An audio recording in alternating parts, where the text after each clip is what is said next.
ध्यान से सुनना। तो आपके कितने पैसे मिलेंगे, मतलब पता है आपको ये बात?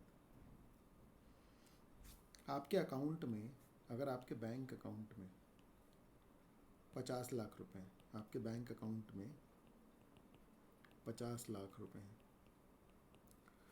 तो अगर बैंक डूबा तो पहले ये था कि आपको 1 लाख रुपए की गारंटी है, बस 1 लाख रुपए का इंश्योरेंस है। वो अमाउंट जो है वो बढ़ा करके अब कितना कर दिया गया है, 5 लाख। समझे guys?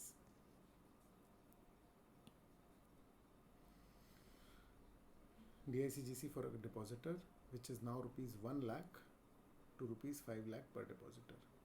Scheduled commercial banks health under monitoring through robust mechanism keeping deposits money safe. ये और है ना? तो DICGC एक्चुअली समझ लो कि इंश्योरेंस कंपनी। ये DICGC क्या है? ये इंश्योरेंस कंपनी है जो ये कवरेज देती है। समझ में आ रहा है? तो वो जो है उस पहले 1 लाख का कवर था, लेकिन सरकार ने अब कितना डिसाइड कर दिया कि वो कितना होगा, 5 लाख। क्लियर है? स्केड्यूल्ड कमर्शियल बैंक, ये SBI UBI ये सब कमर्शियल बैंक में आते हैं, स्केड्यूल्ड बैंक। ठीक है ना? उनकी हेल्थ जो है मॉनिटरिंग में होगी। ठीक है, ताकि डिपॉजिटर का मनी जो है वो सेफ रहे। लेकिन फिर भी बहुत लफड़े हो चुके हैं बैंक्स वगैरह में। ठीक है, कोई दिक्कत नहीं। पूछते जाना जो जो चीज़ें नहीं समझ में आए। ठीक है ना? और देखो, कोऑपरेटिव बैंक्स होते हैं, ये छोटे बैंक होते हैं, रीजनल लेवल पर वर्क करते हैं। इनको मजबूत किया जाएगा बैंकिंग रेगुलेशन एक्ट से। Increasing professionalism, enable access to capital, पैसे आ जाएं इनके पास, है ना? और RBI की तरफ बिल्कुल बकवास बात है, इसमें कुछ भी ऐसा खास नहीं दिख रहा है। RSN जो MCQ के पॉइंट ऑफ व्यू आपके लिए काम का हो। फिर क्या है? NBFCs जो है ना, नॉन बैंकिंग फाइनेंशियल कंपनी बोलते हैं। लिखा होगा शायद, इसमें नहीं लिखा? चलो, नॉन बैंकिंग फाइनेंशियल कंपनीज, तो ये भी प्राइवेट छोटे बैंक टाइप के ही होते हैं, बस बैंकिंग का काम नहीं करते, रिटेल डिपॉजिट नहीं करते, लेकिन पैसे का ही रहता है इनका, लोन वोन देना और ये सब। ठीक है ना? तो लोन रिकवरी के लिए ना एक एक्ट बनाया गया है, सरफासी एक्ट बोलते हैं उसको। अगेन इसका भी नाम याद रखना, securitization and reconstruction of financial assets and enforcement of security interest, SARFAESI act. ठीक है ना? 2002। तो ये जो है, इसका 500 करोड़ से हमने क्या कर दिया, 100 करोड़ कर दिया। आ रहा है समझ में? ठीक है ना? एसेट साइड, और लोन में कितना कर दिया अपन ने इसको, 1 करोड़ से 50 लाख। यानी असेट बेस 500 से 100 है, तो भी आपका सरफासी एक लग जाएगा। मतलब पहले 500 करोड़ के ऊपर लगता था ये। तो इसकी लिमिट कम करने से NBFCs को फ़ायदा मिलेगा कि छोटे लोन में भी वो बड़ा एक्शन ले पाएंगे। सरफासी एक लगाना मतलब बड़ा एक्शन ले लेना। तो पहले क्या था कि मामला 500 करोड़ के ऊपर जाएगा तभी एक्शन ले सकते थे सरफासी में, अब उसको कम कर दिया। तो अब बैंकों के पास, NBFC के पास ज़्यादा बेहतर हथियार आ गए वसूलने के। अरे समझ में? तो सरफासी एक्ट आपका 100 करोड़ में भी लग जाएगा, और लोन के केस में 50 लाख के ऊपर के लोन में भी लग जाएगा। नहीं तो पहले 1 करोड़ के ऊपर के लोन में ही लगता था। क्लियर है? तो ये डेटा आपके काम का है MCQ के पॉइंट ऑफ व्यू से। ठीक है ना? उसके बाद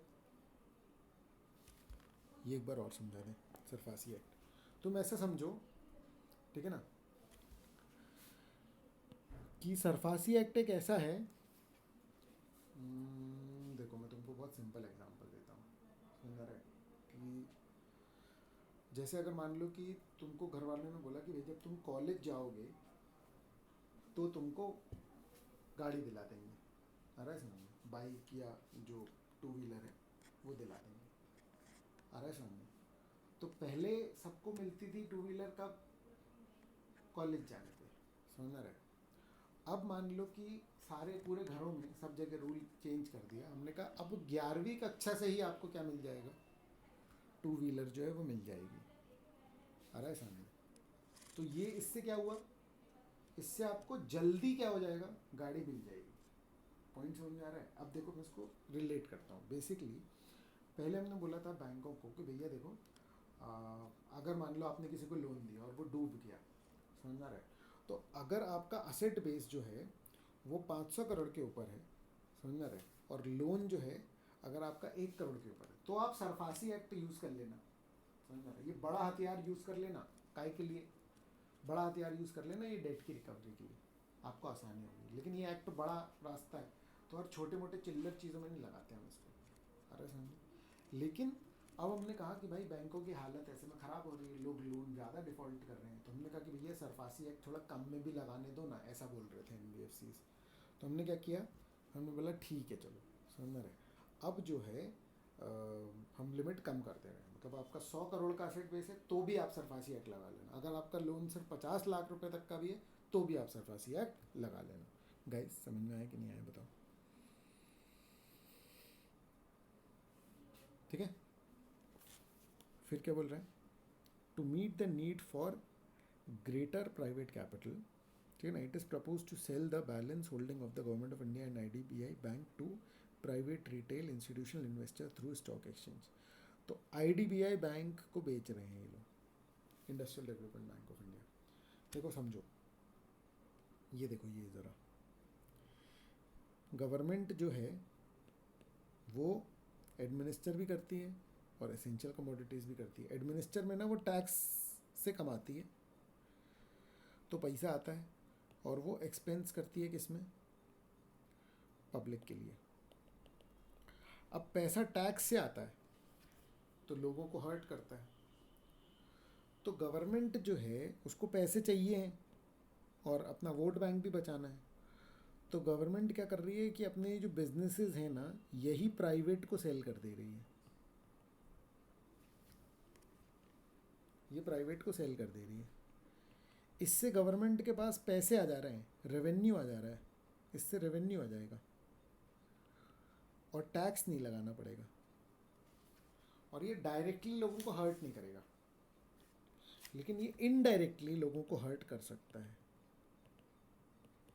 इनडायरेक्टली लोगों को हर्ट कर सकता है। बेटा कैसे, क्योंकि गवर्नमेंट जब तक कोई बिजनेस चलाती है तो वो वेलफेयर के पॉइंट से चलाती है, फिर वो ये नहीं देखती कि लॉस हो रहा है कि नहीं हो रहा है, आ रहा है समझ में। जबकि प्राइवेट को अगर अपन देते हैं तो पता वो क्या करते हैं, वो डिमांड सप्लाई पे खेलते हैं कि भैया उतने पैसे वसूल लो जितने की लोग दे पाएँ। पॉइंट समझ में आ रहा है, क्लियर है। गवर्नमेंट के एसेट से कोई फ़र्क थोड़ी पड़ता है, गवर्नमेंट के एसेट कम हो जाएंगे तो क्या फ़र्क पड़ता है, मतलब इसका क्या मतलब, ज़्यादा एसेट है या कम एसेट है उससे क्या फ़र्क पड़ेगा, उससे कोई मतलब नहीं है बेटा, ठीक है ना। पॉइंट क्या है, पॉइंट क्या है, पॉइंट ये है कि भाई गवर्नमेंट बिजनेस, मतलब गवर्नमेंट बिजनेस नहीं चला रही, आ रहा है समझ में, ठीक है ना। गवर्नमेंट उस बिज़नेस को बेच देगी तो उस बिज़नेस को करने का जो पर्पस था ना, अब वो कौन पूरा करेगा।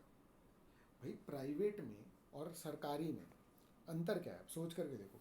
हो सकता है आप लोगों को पता ना हो, लेकिन आप मेडिकल में जाओगे ना तो 2-3 रुपए का रजिस्ट्रेशन ऐसा कुछ होता है और बंदे को इलाज मिल जाता है वहाँ पर, समझ में आ रही है, 10 रुपये या इस तरीके से कुछ, मतलब बहुत बेसिक मिनिमम कॉस्ट में, आ रहा है समझ में। क्योंकि वहाँ सरकार सिर्फ और सिर्फ अपना वो वसूल कर रही होती है कि भाई उसका खर्चा चल जाए। एक प्राइवेट एंटिटी क्या करती है, वो प्रॉफिट भी वसूलती है, क्योंकि भाई उसको भी अपना घर चलाना है। पॉइंट समझ में आ रहा है, क्लियर है। तो सरकार जब ये इस तरीके से ये बेच रही है ना, क्लियर है, तो क्या होगा, सरकार जब ये बेचेगी ना बिजनेस तो उसके पास पैसा आ जाएगा, तो उससे वह वेलफेयर के काम कर पाएगी और टैक्स भी ज़्यादा लगाना उसको नहीं पड़ेगा। तो इसीलिए ये होता है प्राइवेटाइजेशन, इसको कहते हैं बेटा प्राइवेटाइजेशन, आ रहा है समझ में, ठीक है ना। तो IDBI बैंक को बेचना, तो गवर्नमेंट अपनी जितनी भी एंटिटीज बेच रही, कुछ एक आध जगह पर रेलवे में भी यही किया उन लोगों ने कि एक आध रूट की रेलवे क्या करी उन्होंने, प्राइवेट करी। अब वो लोग प्रमोट कैसे करते हैं, सरकार इस चीज़ को प्रमोट कैसे करती है कि देखो अच्छी ट्रेन चलेंगी ये वो, लेकिन प्राइस जो है वो बहुत हाई हो जाएगी, आ रहा है समझ में, जो सबसे बड़ा नुकसान पॉसिबल है, क्लियर क्या, ठीक है ना। चलो, तो इतना रीड करना बेटा आप लोग, आ रहा है समझ में, इतना रीड करेंगे आप लोग, और फिर नेक्स्ट क्लास से अपन क्या करेंगे, फाइनेंशियल मार्केट, क्लियर है। नेक्स्ट क्लास से अपन क्या करेंगे, फाइनेंशियल मार्केट, थोड़ा थोड़ा रीड करते जाओ। जैसे ये कुछ कुछ तो न्यूज़ वाले आइटम है, मेगा बैंक मर्जर, समझ में आ रहा है, तो बड़े सारे बैंक्स जो हैं वो मर्ज किए जा रहे हैं, समझ में आ रहा है, कुछ कर दिए गए हैं, कुछ और किए जा रहे हैं, ठीक है ना। तो ये आपको ध्यान में रखना है, ठीक है, क्लियर है। तो इसमें काफ़ी कुछ में सिर्फ डेटा होगा, ठीक है, हर डेटा काम का नहीं होगा, ध्यान रखना, ठीक है। चलो, उसके बाद ऑडिट की कुछ बात है, ये टेक्निकल बातें हैं इसलिए मैं बता रहा हूँ, है ना। बाकी हाँ, जो फर्स्ट चैप्टर है जिसके नोट्स भी मिल गए हैं कुछ लोगों को, समझ में रहे, तो अब ओलंपिक में कौन जीता, आ रहा है समझ में, ठीक है ना।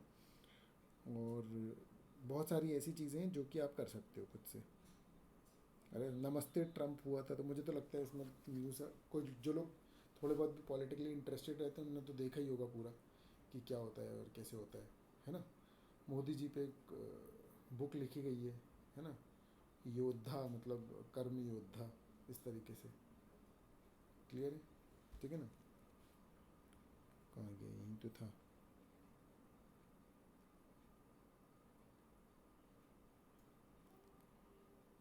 कर्म Yoddha Granth on the life of PM Narendra Modi, आ रहा है समझ में, ठीक है ना।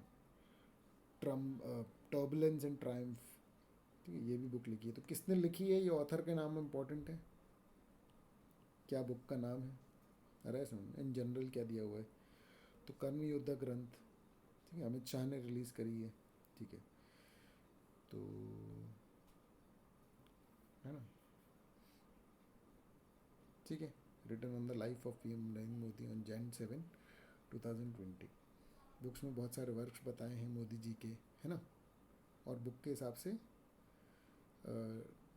नरेंद्र मोदी जी ने give the state 10% of more budget which reflects the fulfilment of Antyodaya, है ना, रेजोल्यूशन। ठीक है, मतलब क्या बोले हम, ठीक है ना। ठीक है, एडवर्टीजमेंट तो खैर बहुत कर रही है गवर्नमेंट, कोई दिक्कत की बात ही नहीं है, ठीक है। The book informs the health facilities और ये सारा कुछ, आयुष्मान योजना, ठीक है, मतलब क्लियर है गाइस, ठीक है। हम लोग पॉलिटिकल डिस्कशन में नहीं फंसेंगे, है ना, समझ में आ रहा है, ठीक है ना, क्योंकि मैं बहुत ही नॉन पॉलिटिकल हूँ, ठीक है ना। तो मुझ पर वो कोई एक्विजिशन मत लगाना कि भैया आप इस पार्टी के वाले हो या उस पार्टी वाले हो, है ना, ये सब फालतू बातें अपन नहीं करेंगे, समझ में आ रहा है। फैक्चुअल बात में करता हूँ, ठीक है ना। बंद घड़ी भी दिन में 2 बार सही समय दिखाती है, क्लियर है, ठीक है ना। और कोई भी इंसान परफेक्ट नहीं होता, क्लियर है, ठीक है ना।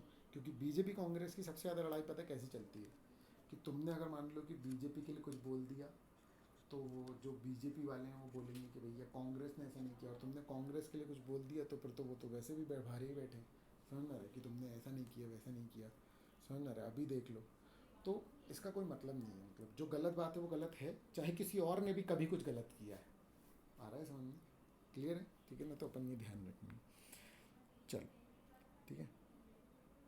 हाँ ये देखो सर, आप किस पार्टी को वोट देते हैं, समझ में आ रहा है, ठीक है। निर्दलीय, आ रहा है समझ में, ठीक है ना। चलो, ठीक है, अपन सी सीट के लिए पढ़ेंगे, हाँ।